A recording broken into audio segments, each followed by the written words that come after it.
Et parlons digital. Aujourd'hui, on va se pencher sur la marque employeur. Je vais vous proposer une mini-série sur cette thématique. J'ai eu pas mal de retours, j'ai eu pas mal de questions. Alors c'est parti pour le premier épisode de cette saga. Avant toute chose, il faut éviter les préjugés sur la marque employeur. C'est vrai qu'il y a quand même pas mal de préjugés, que ça n'a aucun impact sur le développement commercial, que la marque employeur, c'est qu'une question de marketing et de communication, que c'est réservé aux grandes entreprises, que ça ne sert qu'à recruter, ça coûte cher, ça concerne les candidats et pas les collaborateurs, etc.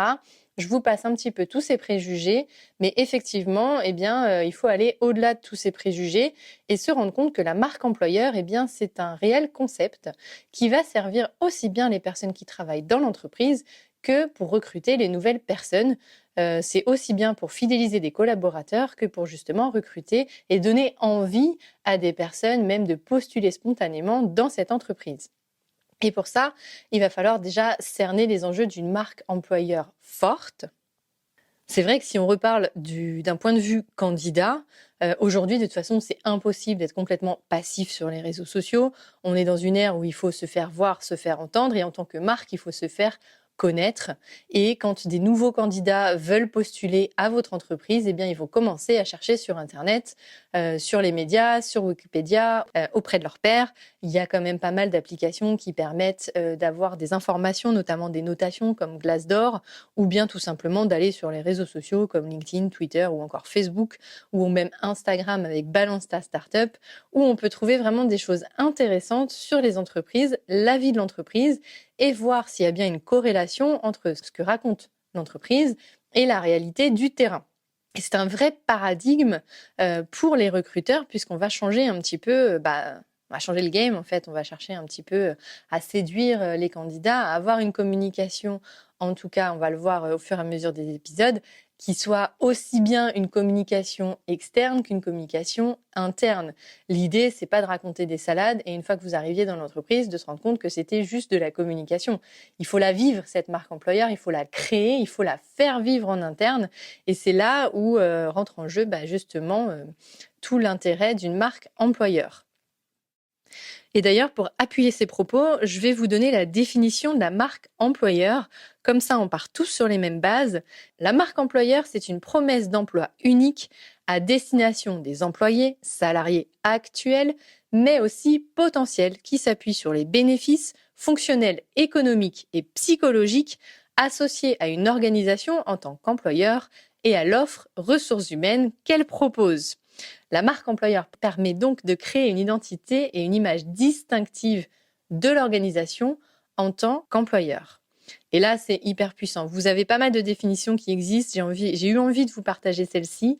Ce qu'il faut se dire, c'est que la marque employeur, il faut la créer et il faut la valoriser. Et pour la valoriser aujourd'hui, on a pas mal d'outils digitaux et on commence notamment par le site internet de la marque qui doit être au même niveau que le site internet carrière. C'est même plutôt l'inverse.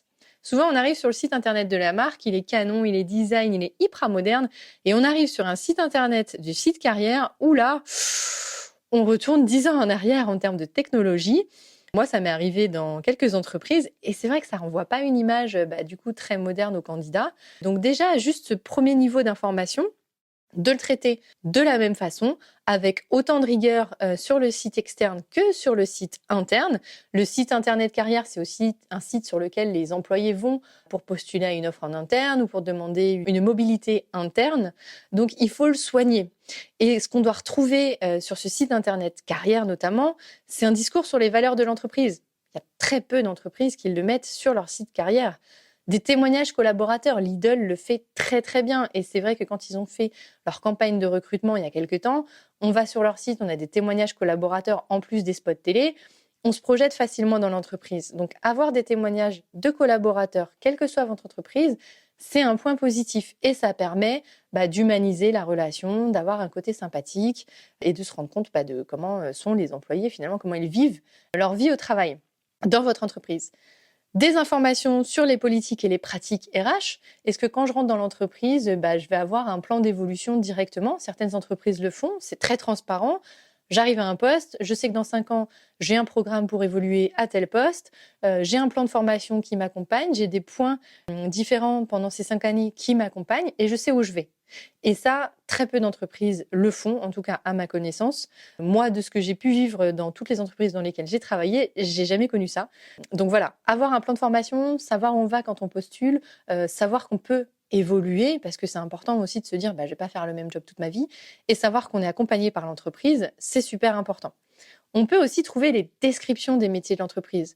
Chaque entreprise a son jargon, a ses terminologies, a ses même sens de fonction, puisque un poste de chef de projet d'une entreprise à l'autre, par exemple, ne veut pas dire la même chose.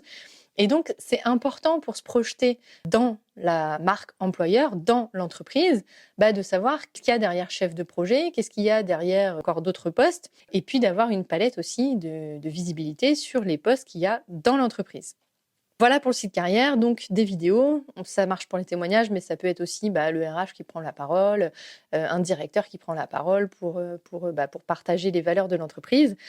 Donc voilà, ça c'est hyper important en termes de premier point de contact pour un candidat qui voudrait aller vers une marque, qui voudrait aller vers une entreprise, mais aussi pour les salariés qui auraient envie de postuler et qui voient bien que leur site internet carrière, en fait, il est tout aussi beau que leur site internet externe. Let's talk digital.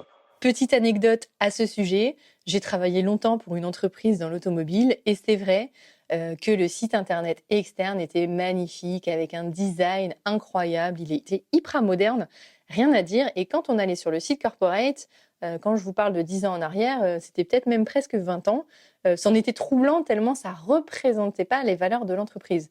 Donc, en tant que candidat de l'extérieur, ça peut être vraiment très déstabilisant. Quand on est salarié de l'entreprise, c'est vrai, on se dit, bon, il pourrait faire quelque chose, mais c'est moins choquant. Mais c'est vrai que quand on essaye de recruter des nouveaux candidats, ça peut être un frein et se dire, peut-être que la modernité, elle est que pour le market et la com externe et il n'y en a peut-être pas en interne. Donc vraiment, j'insiste, soignez votre communication interne autant que votre communication externe. Merci de m'avoir écouté et je vous retrouve pour le second épisode de la saga.